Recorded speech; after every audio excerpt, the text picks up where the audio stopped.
Coucou les amis, me voilà à Baudets pour ma deuxième vidéo. J'ai eu à cœur de venir sur place parce que c'est le village où j'ai grandi.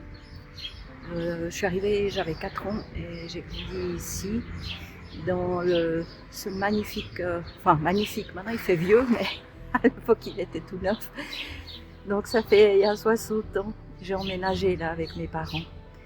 J'étais au 3e étage et depuis ma chambre, j'avais une vue magnifique sur le lac dont j'ai bien profité.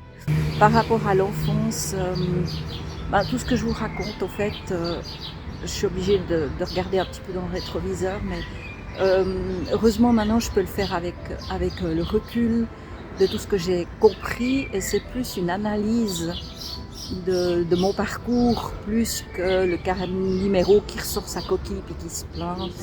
J'avoue que le Calimero, je l'ai fait pendant 55 ans. Et c'est à 55 ans que beaucoup de choses ont changé et je vous en parlerai. Mais voilà, donc j'ai pas envie de m'étaler sur mon passé. Je vous dis juste dans les grandes lignes ce que j'estime important pour que vous compreniez un petit peu mon cheminement et mon parcours.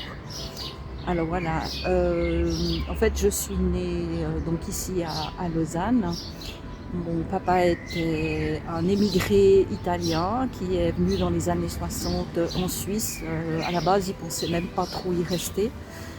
Mais il a rencontré ma maman et puis ça a été le coup de foudre, d'ailleurs un coup de foudre qui a duré jusqu'à leur mort. Donc voilà, il avait bien cerné son avenir avec ma maman. Et ma maman, elle est suissesse, et puis ils se sont mariés.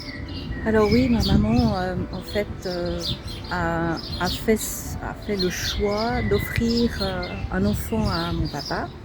Alors je suis contente pour lui.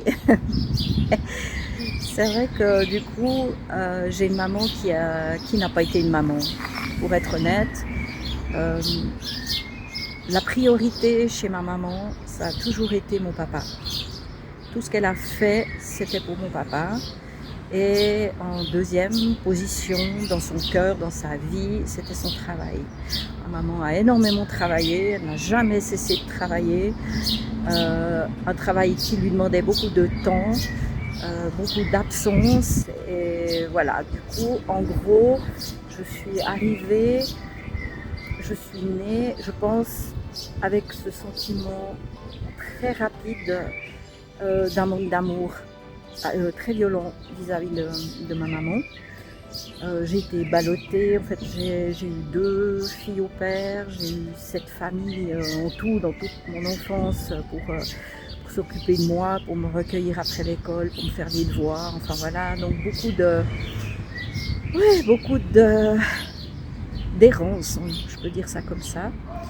Et puis mon papa, alors lui, ça a été, je peux dire, mon papounet jusqu'à ce que je commence l'école. Voilà. Tant que j'ai pas été à l'école, j'étais un petit peu sa poupée, sa petite chose. Il s'occupait vraiment bien de moi. Enfin, par contre, et ça c'était pas très sain non plus, c'est que il s'occupait de moi et il jouait avec moi dès que ma maman était pas là.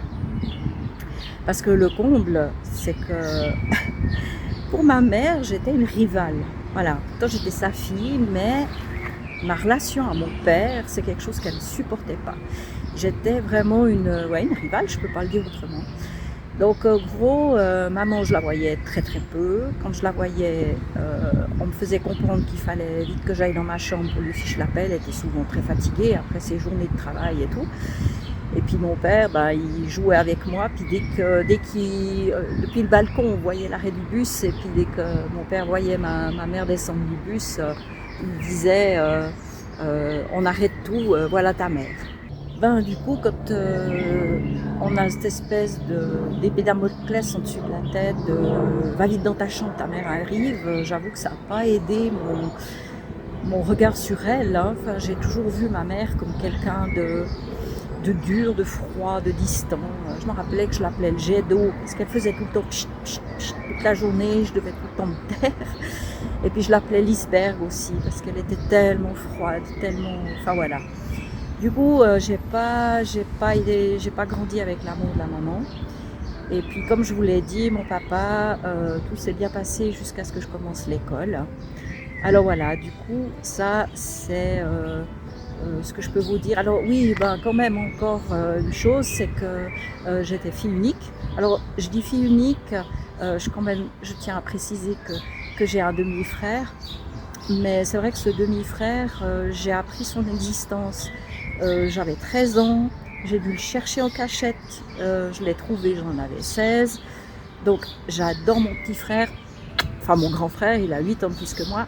Je lui fais un gros bisou, mais j'ai grandi seule. C'est pour ça que je dis que je suis enfant unique, parce que j'ai grandi seule.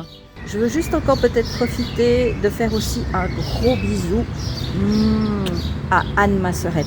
Alors, ouais, un petit bisou à Anne. C'est ma sœur de cœur, en fait. On n'a pas grandi ensemble non plus. Mais j'avoue que ça a été une personne tellement importante dans mon enfance. En fait, mes parents avaient des amis, Jean-Pierre et Christiane, ils se voyaient beaucoup. Et puis, ses amis ont eu aussi une petite fille qui s'appelle Anne, donc. Et les choses se sont faites comme ça, c'est que mes parents étaient son parrain et sa marraine, et puis ses parents étaient mon parrain et ma marraine. Et du coup, on se voyait souvent. Et voilà, de retrouver Anne à chaque occasion, je sais pas, dans des pique-niques ou des petites sorties et tout. Enfin voilà, c'était mon rayon de soleil, c'était la sœur que j'avais pas. Et j'avoue que Anne, Anne, elle est toujours dans ma vie. On est amis depuis 64 ans. Et je l'aime tellement que voilà, je profite aussi de faire un petit clin d'œil dans cette vidéo pour lui dire que je l'aime tout fort et puis qu'elle a été tellement importante dans ma vie. Alors voilà pour l'enfance. Et puis la prochaine vidéo, je vais vous parler de l'école.